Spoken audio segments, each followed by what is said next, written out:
भज गिरिधर गोविंद गोपाला।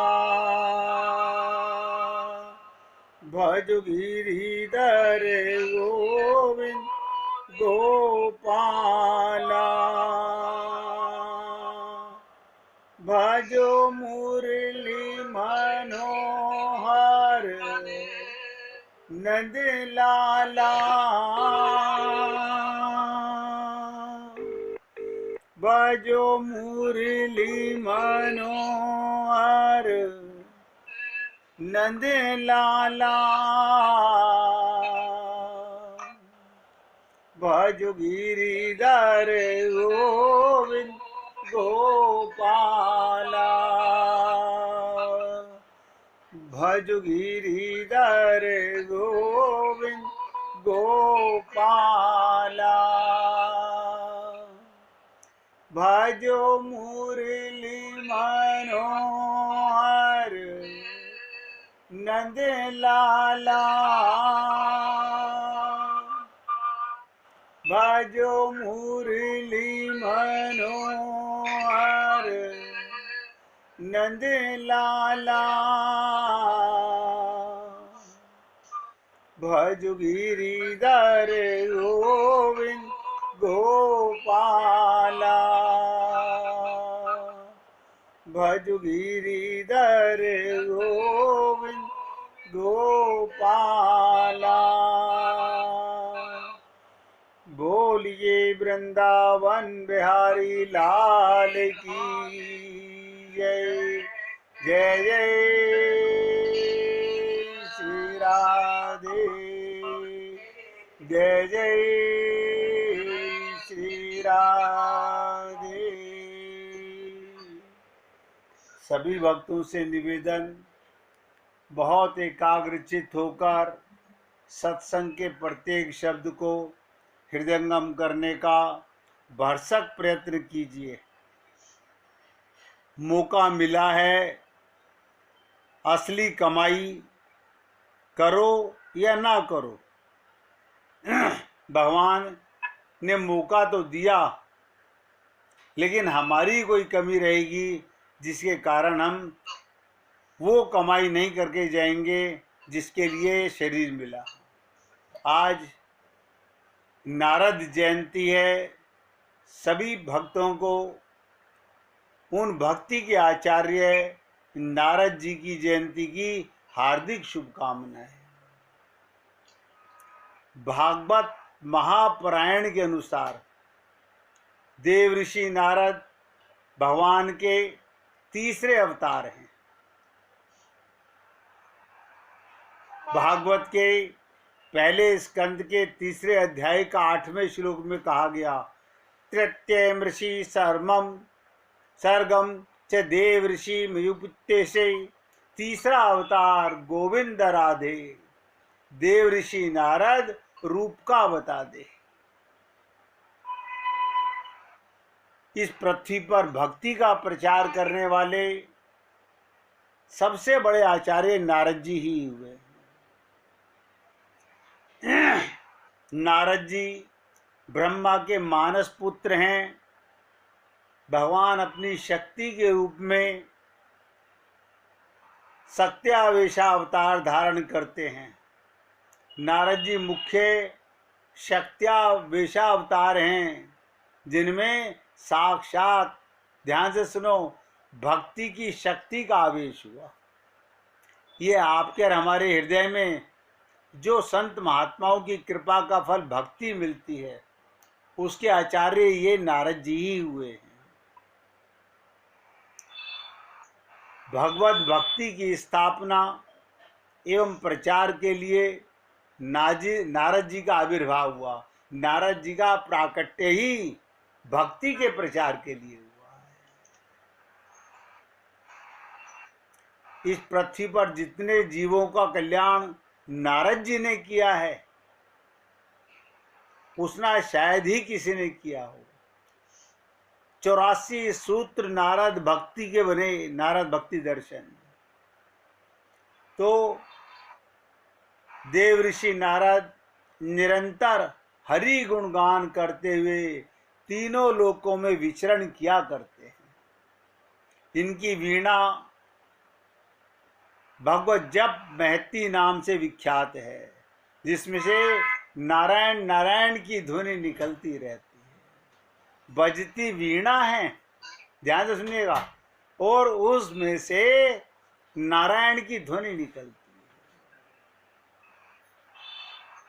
बहुत से संत महात्मा सारा दिन भगवान का सुमिरन करने के लिए कुछ ना कुछ करते रहते थे। आप देखिए, हमारे पिताश्री, हम उन्हें नहीं पहचान सके, वो भी सारा दिन मतलब ऐसा गुनगुनाते रहते थे, मन ही मन में उनका सुमिरन चलता रहता। और हमारा सुमिरन सारा दिन गप्पे मारने में, संसार की भवा टबी में। मैं कई बार सोचता हूँ कैसा मूर्ख हो गया ये मनुष्य कि चाहकर भी अपना कल्याण नहीं करना चाहता।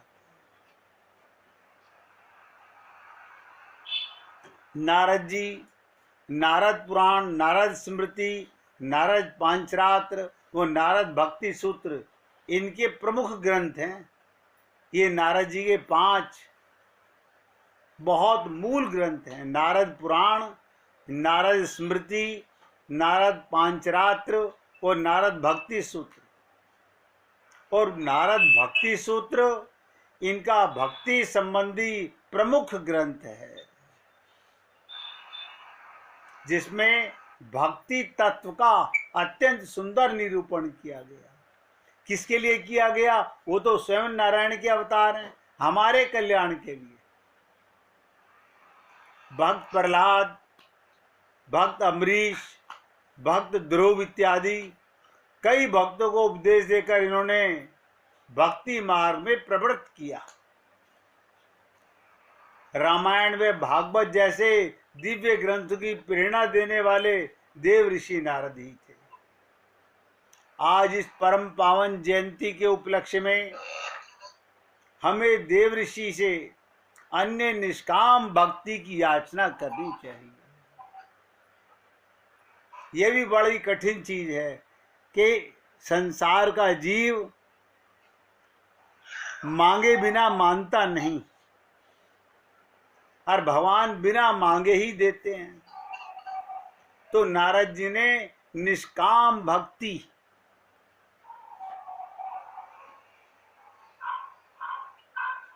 आज इस प्रकरण में अज्ञानतावश कुछ साधकों के मन में उत्पन्न शंका का निराकरण करना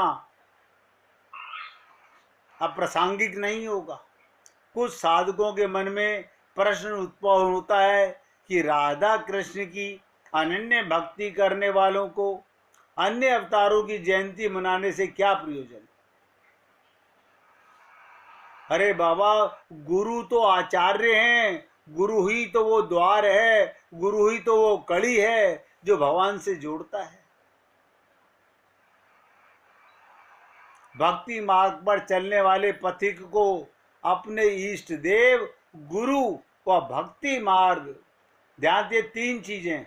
नंबर 1, अपने इष्ट देव, महाविष्णु कहो, राधा कृष्ण कहो, सीताराम कहो। अपने इष्ट देव और अपने गुरु और भक्ति मार्ग, इन तीनों के प्रति अनन्य रहना चाहिए। तभी तो तीव्र गति से प्रेम पथ पर अग्रसर हो सकता है।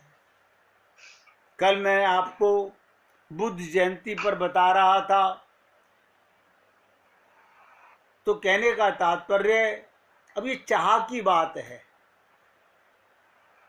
आपके हृदय में अभी तक भी भगवान को पाने की चाह, संसार से वैराग्य की चाह उत्पन्न हुई कि नहीं हुई? ये सिद्धांत पूर्णतः सही है। भक्ति में अनन्यता परम आवश्यक है। भगवान क्यों नहीं मिल रहे? हम केवल भगवान को नहीं चाहते, हम संसार भी चाहते हैं। अनन्यता नहीं है।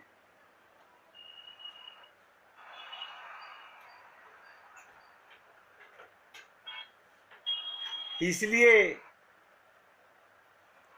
इस अवतार की महिमा बताते हुए दोहों की रचना, उसकी व्याख्या, कभी नरसिंह जयंती पर प्रकाश, कभी कुर्मा अवतार पर प्रकाश आदि हम लोगों को संत महात्मा बताते हैं। कभी शिव पार्वती विवाह का आयोजन, ये जो हमारे को संत महात्मा हनुमान जी का, सीताराम का, राधा कृष्ण का, सुखदेव परमहंस को भी, यहाँ तक ब्रज के रसिकाचार्यों को भी प्रेम मंदिर में स्थापित किया गया। तो कहने का तात्पर्य, सब अवतार नित्य गोविंद राधे, दिव्य जन्म कर्म जाने होते हैं बता दे।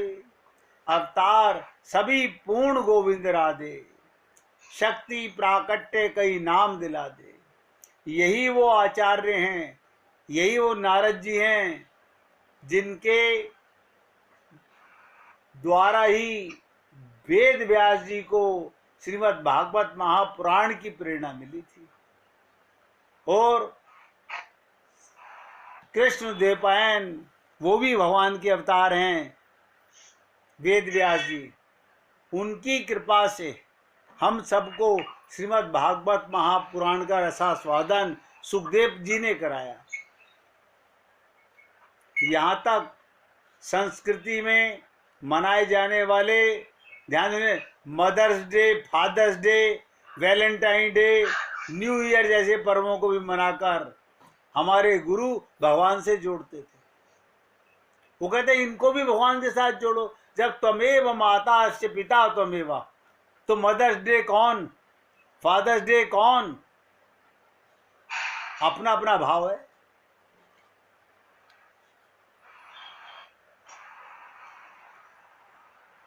सर्व पर्व लक्ष्य एक गोविंद राधे, जग से हटा के, नोट करो, जग से हटा के मन हरि में लगा दे।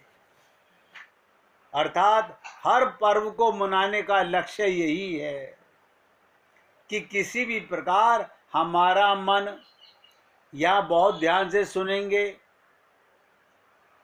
कोई भी पर्व मनाने का लक्ष्य क्या होना चाहिए? हमारा पर्व मनाने का लक्ष्य एक होना चाहिए कि किसी भी प्रकार, ये न केन प्रकारेण, हमारा मन संसार से हटकर हरि गुरु का चिंतन करने लगे।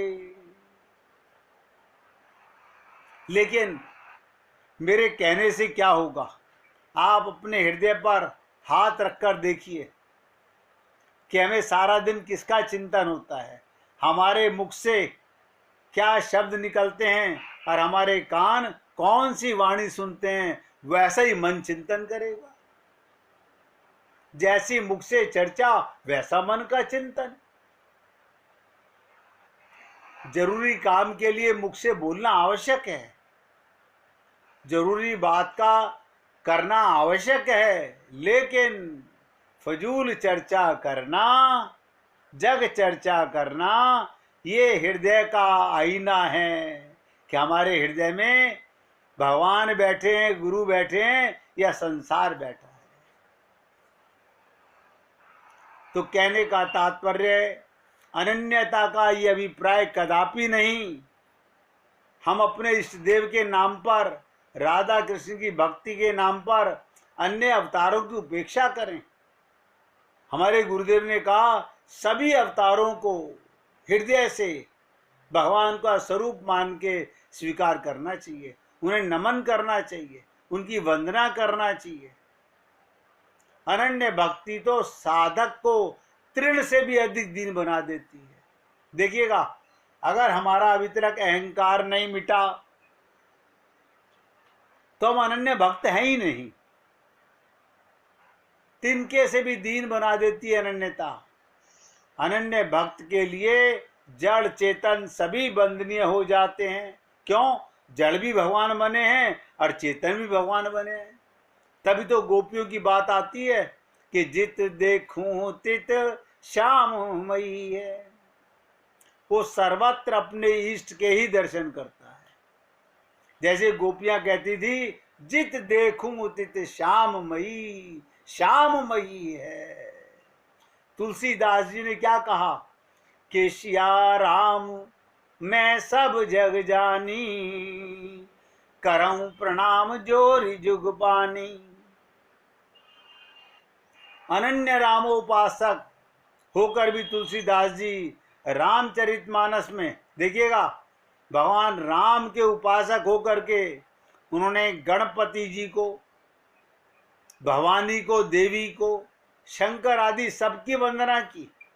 रामचरितमानस में सबसे पहले गणपति को, देवी को, शंकर को, सबकी वंदना की। और सबकी वंदना करते हुए भी उनसे याचना क्या की, सीता राम के चरणों में मेरी अनन्य प्रीति होए। हम सभी देव देवताओं को नमस्कार करके एक ही याचना करनी चाहिए। इसलिए साधारण साधक को तो स्वयं को आध्यात्मिक मानकर, देखिएगा, आध्यात्मिक जीव जितना जरूरी है भौतिक बाद भी उतना जरूरी है, क्योंकि शरीर के लिए भौतिक बाद आवश्यक है और तुम्हारे आत्मा के लिए आध्यात्मिक मार्ग आवश्यक है। सबके प्रति सद्भावना रखनी चाहिए।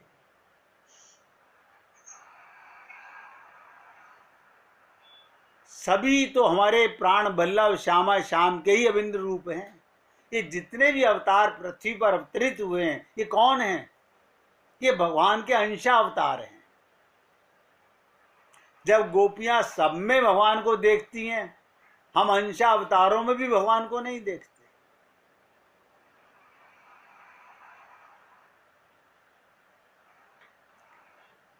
तो उनकी महिमा श्रवण करना, उनका आभार मानना साधना का, भक्ति का ही एक अंग है।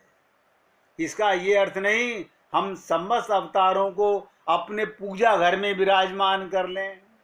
ये भी नोट कीजिएगा, हृदय में केवल अपने इष्ट देव होने चाहिए। बाकी सबको समय समय पर आदर सत्कार करना चाहिए, उनसे प्रार्थना करनी चाहिए, उनकी अलग अलग आरती इत्यादि करें, लेकिन अपने इष्ट का एक स्वरूप मानकर उनकी जयंती को मना ही सकते हैं। उनकी महिमा श्रवण करके, उनको नमन करके भगवान राधा कृष्ण को, सीता राम को और अपने सद्गुरु के चरणों में हमारी प्रीति बढ़ती जाए, यही हम सबकी कामना होनी चाहिए। बस मूल चीज क्या है, इसमें अनन्यता भंग होने वाली बात नहीं। अनन्यता की ऐसी संकुचित परिभाषा है जो दंभ और मिथ्याभिमानी की पुष्टि करेगा। जिन्हें अभी अनन्यता की ठीक ठीक परिभाषा का ज्ञान नहीं है, उन्हें अनन्य होने का भ्रम नहीं पालना चाहिए। देखिएगा, मायावद अन्य इंद्र, स्वर्ग का देवता वरुण, कुबेर इत्यादि से हमारा कोई प्रयोजन नहीं, लेकिन दुर्भावना उनके प्रति भी नहीं करनी चाहिए, क्योंकि वो भी भगवान के अंश हैं।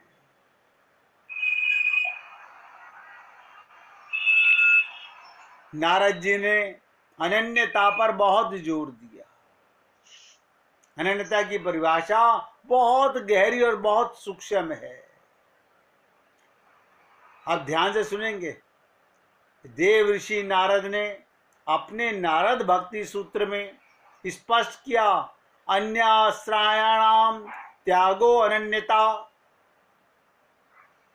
अन्य आश्रयाणम अर्थात अपने प्रीतम के अतिरिक्त, अपने गुरु के अतिरिक्त किसी प्रकार का बल हमारे हृदय में अनन्यता है। हमारे गुरुदेव ने इसको सरल करने का प्रयत्न किया। इसी नारद भक्ति दर्शन सूत्र के क्या कहा, हरि कृपा करुणा पे गोविंद राधे, पूर्ण विश्वास अन्यथा बता दे। हमारे अंदर अभी पूर्ण विश्वास नहीं है, अर्थात केवल अपने इष्ट की कृपा पर ही जिसे पूर्ण विश्वास है, अपने गुरु की कृपा पर ही जिसे पूर्ण विश्वास है, उसी का बल तो अनन्य है। अगर कोई साधक जिसके हृदय में धन बल, ध्यान दो, बहुतों के मन में धन का बड़ा अहंकार है, कर्म बल, स्वबल, अपनी ताकत का इत्यादि न जाने कितना बल भरे हुए हैं, वो केवल अनन्यता की मन मानी शब्द रटा करते हैं। इसलिए निरंतर हरि गुण में ही तल्लीन रहने वाले भक्ति महादेवी के सनातन प्रचारक देव ऋषि नारद अपनी अकारण करुणा से हमारे मलिन अंतःकरण को भक्ति युक्त बना दें। हमारी सबकी ये कामना होनी चाहिए कि भक्ति के आचार्य नारद जी हमारे हृदय में भक्ति का ऐसा प्रचार पैदा करें कि हमें और कुछ नजर ही ना आए। अब आप सोचिएगा, क्या ऐसा आप हम लोग सोचते हैं, ऐसा पाना चाहते हैं, ऐसा जानना चाहते हैं? हम सब लोग मतलब प्रस्त हो गए हैं।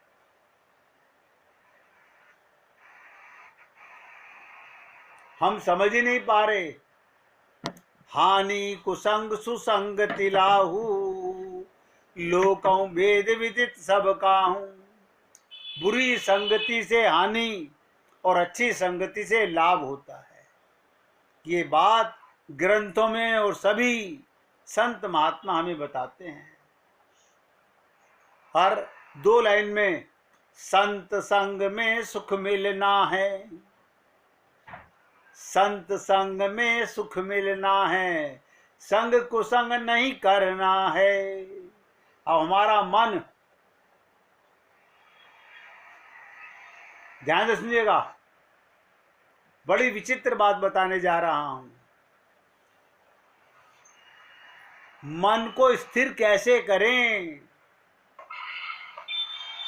सारा संसार इसी का गुलाम बना हुआ है, मन को स्थिर नहीं कर पा रहा, मन को स्थिर नहीं कर पा रहा। क्या कारण है इसका? सोचिएगा, क्या कारण है हमारा मन स्थिर नहीं रहता? हमारा मन इतना चंचल क्यों है? क्यों हम मन के दृष्टा नहीं बनते? हम मन पर, नौकर पर निगाह नहीं रखते। हम मन के अभी भी, इतना सुनने के बाद भी गुलाम बने हुए हैं। ये जग चर्चा कौन करता है? जो मन का गुलाम है। नोट कर लो, जो मन का गुलाम है वही जग चर्चा करेगा। जिसका मन उसका गुलाम हो गया वो आवश्यक चर्चा ही करेगा।